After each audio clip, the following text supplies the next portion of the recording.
Hello दोस्तों, एक बार पुनः आप सभी का आपके अपने YouTube channel S life knowledge में बहुत बहुत स्वागत है। तो जैसा कि दोस्तों आज की इस वीडियो के माध्यम से हम देखेंगे बीए सेकेंड सेमेस्टर में जो सोशियोलॉजी का पेपर आया हुआ था मेजर सब्जेक्ट वालों का। तो जो आपका सोशियोलॉजी मेजर सब्जेक्ट जिन लोगों का जो है सेकंड सेमेस्टर में मेजर सब्जेक्ट था, कौन सा क्वेश्चन उनको जो है पूछा गया था 2022 में। तो आप लोगों को क्वेश्चन यहीं से पुट अप होंगे, इसी से मिलते जुलते हुए क्वेश्चन आपके भी पेपर में आएंगे। तो चलिए देखते हैं किस प्रकार से जो क्वेश्चन पूछता है। तो यूनिवर्सिटी द्वारा किस प्रकार से क्वेश्चन पूछा गया था, चलिए देखते हैं। यहाँ पर आपको जो समय दिया जाएगा वो 3 घंटे का होगा और मैक्सिमम मार्क्स जो होगा आपका 75 नंबर 75 नंबरों का होगा। ठीक, यहाँ पर निर्देश दिया गया है सभी खंडों के उत्तर निर्देशानुसार दीजिए। तो ये निर्देश आपको जो है फॉलो करना है। ठीक, चलिए देखते हैं सेक्शन ए में खंड आ। यहाँ पर जो निर्देश दिया गया है ये देख लेते हैं। सभी प्रश्नों के उत्तर दीजिए, प्रत्येक प्रश्न का उत्तर लगभग 50 शब्दों में हो। तो यहाँ पर आपको 50 शब्दों में जो है इन प्रश्नों का उत्तर देना है और सभी प्रश्नों के उत्तर यहाँ पर आपको देने हैं। तो यहाँ पर आप देख पाएंगे आपको प्रत्येक प्रश्न के लिए 2 अंक निर्धारित किया गया है और यहाँ पर आपको टोटल 10 प्रश्न जो है पूछे जाएंगे। पहला प्रश्न गांव। तो गांव के बारे में आपको लिखना है, इसकी डिफिनेशन लिखनी है। उसके बाद आपको नगर के बारे में लिखना है। तो इन प्रत्येक के लिए आप गांव के बारे में लिखेंगे तो 2 नंबर, नगर के लिखेंगे तो 2 नंबर, इसके बाद आप जनजात के लिखेंगे तब भी आपको 2 नंबर, यानी यहाँ से आपको टोटल 6 नंबर हो गए आपके। अब आगे बढ़ते हैं। इस जो है खंड में आपको जो है टोटल 10 प्रश्न देखने को मिलेंगे। उसके बाद आपको जात पर जो है लिखना है 50 शब्दों में, विवाह पर लिखना है। तो जैसे कि जात के बारे में आपको लिखना है, उसकी विशेषताएं हो गई जो भी आपको पता है। ठीक, विवाह के बारे में आप विवाह के प्रकार के बारे में लिख सकते हैं, कितने प्रकार का होता है। ठीक, यहाँ पर संयुक्त परिवार की विशेषताएं लिख सकते हैं या फिर वहाँ पर जो है संयुक्त परिवार में क्या प्रॉब्लम्स होती हैं, क्या समस्याएं होती हैं, ये कुछ भी आप लिख सकते हैं। यहाँ पर सिर्फ और सिर्फ आपको टॉपिक दिया गया है, इसके बारे में आपको जो जानकारी है वो जो है मिनिमम आपको मैक्सिमम जो है आपको 50 शब्दों में लिखना है। ठीक, अगला देखेंगे आप पिछड़ी जात। तो इसके बारे में जो है इसकी क्या दशा है आपके जो है दृष्टिकोण से, जो भी चीज़ें आप जानते हैं वो आपको लिखनी है। उसके बाद आप देखेंगे अनुसूचित जात, उसके बाद आप देखेंगे जनसंख्या वृद्धि, उसके बाद आप देखेंगे जातिवाद। तो इन सारे टॉपिक्स पर आपको लिखना है जो भी जानकारी है आपको। ठीक, तो मैक्सिमम आपको 50 शब्दों में लिखना है और यहाँ पर आप प्रत्येक के लिए 2 नंबर निर्धारित किया गया है। अगला जो है सेक्शन देखते हैं, सेक्शन बी। आगे बढ़ते हैं और सेक्शन बी देखते हैं, खंड बा। यहाँ पर लिखा गया है निर्देश में किन्हीं 5 प्रश्नों के उत्तर दीजिए, प्रत्येक प्रश्न का लगभग 200 शब्दों में हो, यानी कि प्रत्येक प्रश्न का जो उत्तर है वो लगभग आपका 200 शब्दों में होना चाहिए। आपको सेक्शन बी में 5 ही प्रश्न करने हैं। ठीक, और प्रत्येक प्रश्न के लिए आपको 7 नंबर निर्धारित किया गया है। तो टोटल ये सेक्शन आपका जो है 35 नंबर का है।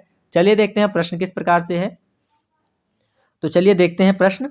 यहाँ पर आप देखेंगे प्रश्न ये लिखा गया है, भारतीय ग्रामीण जीवन की आधारभूत विशेषताओं का वर्णन कीजिए। भारत की ग्रामीण जीवन की आधारभूत विशेषताओं का वर्णन कीजिए। तो इसके लिए आपका 7 नंबर निर्धारित है। यदि आप इसका आंसर लिखते हैं तो आप यहाँ से 7 नंबर प्राप्त करेंगे। अगला प्रश्न, ग्राम नगर संपर्क की अवधारणा का विवेचन कीजिए। ग्राम नगर संपर्क की अवधारणा का विवेचन कीजिए, इसके लिए भी 7 नंबर निर्धारित हैं। अगला प्रश्न देखते हैं, भारतीय महिलाओं की प्रमुख समस्याओं का संक्षेप में वर्णन कीजिए। इसके लिए भी आपको 7 नंबर निर्धारित किया गया है। अगला प्रश्न देखते हैं क्या दिया गया है। तो प्रश्न है, भारतीय जनजातियों की प्रमुख समस्याओं और समाधानों का वर्णन कीजिए। भारतीय जनजातियों की प्रमुख समस्याओं और समाधान का वर्णन कीजिए, इसके लिए भी 7 अंक निर्धारित हैं। अगला प्रश्न, भारत में जातिवाद पर एक निबंध लिखिए। भारत में जातिवाद पर एक निबंध लिखिए, इसके लिए भी 7 नंबर। तो इनमें से आपको मात्र 5 ही क्वेश्चन करने हैं, जो भी आपको आ रहा है बेहतरीन तरीके से। भारत में संप्रदायवाद की उभरती प्रवृत्तियों का आलोचनात्मक मूल्यांकन कीजिए। ठीक, अगला प्रश्न देखते हैं, भारत में विविधता में एकता पर संक्षिप्त टिप्पणी लिखिए। यहाँ पर अनेक प्रकार की विविधताएं होने के बावजूद यहाँ की एकता के बारे में आपको जो है टिप्पणी लिखनी है। अब आ जाते हैं सेक्शन सी। यहाँ पर जो है आपको क्या क्या करना है, कौन से प्रश्न करने हैं, क्या निर्देश दिया गया है, कितने अंक का प्रश्न है, चलिए ये देखते हैं। तो यहाँ पर लिखा गया किन्हीं 2 प्रश्नों के उत्तर दीजिए। प्रत्येक प्रश्न का उत्तर लगभग 500 शब्दों में हो। तो लगभग 500 शब्दों में आपको आंसर लिखना है और प्रत्येक जो है क्वेश्चन के लिए आपको 10 अंक निर्धारित हैं। टोटल आपको यहाँ पर 2 प्रश्न का आंसर लिखना है। प्रश्न देख लेते हैं। भारत में जाति व्यवस्था के परिवर्तनशील प्रतिमानों का विवेचन कीजिए। भारत में जाति व्यवस्था के परिवर्तनशील प्रतिमानों का विवेचन कीजिए। अगला प्रश्न देखते हैं। हिंदू विवाह के प्रमुख उद्देश्य क्या हैं? हिंदू विवाह के परंपरागत स्वरूपों का वर्णन कीजिए। तो इसके लिए भी आपको 10 अंक निर्धारित हैं। तो इनमें से आपको 2 प्रश्न करने हैं। अगला प्रश्न, संयुक्त परिवार की परिभाषा दीजिए। संयुक्त परिवार की परिभाषा कीजिए। संयुक्त परिवार में होने वाली नवीन परिवर्तनों का विवेचन कीजिए। अगला प्रश्न देखते हैं। तो लिखा गया है, भारत में अधिक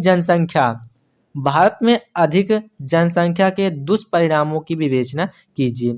तो दोस्तों, हम उम्मीद करते हैं ये वीडियो आपको काफ़ी ज़्यादा हेल्पफुल लगा होगा। आपको ये मालूम चल गया होगा कि आपने अभी तक क्या तैयारी की है और आपकी कौन सी तैयारी कौन से क्वेश्चन को लेकर जो है अभी आपकी कमज़ोर है। तो उन चीज़ों को आप बेहतर तरीके से पढ़ लीजिए जो चीज़ें अभी तक आपने नहीं पढ़ी हैं। और यदि आपने इन सारी चीज़ों को अब बेहतरीन तरीके से पढ़ लिया है तो आप जो है अपना रिविज़न करते रहिए। तो मिलते हैं दोस्तों फिर किसी वीडियो में। तब तक के लिए जय हिंद, जय भारत।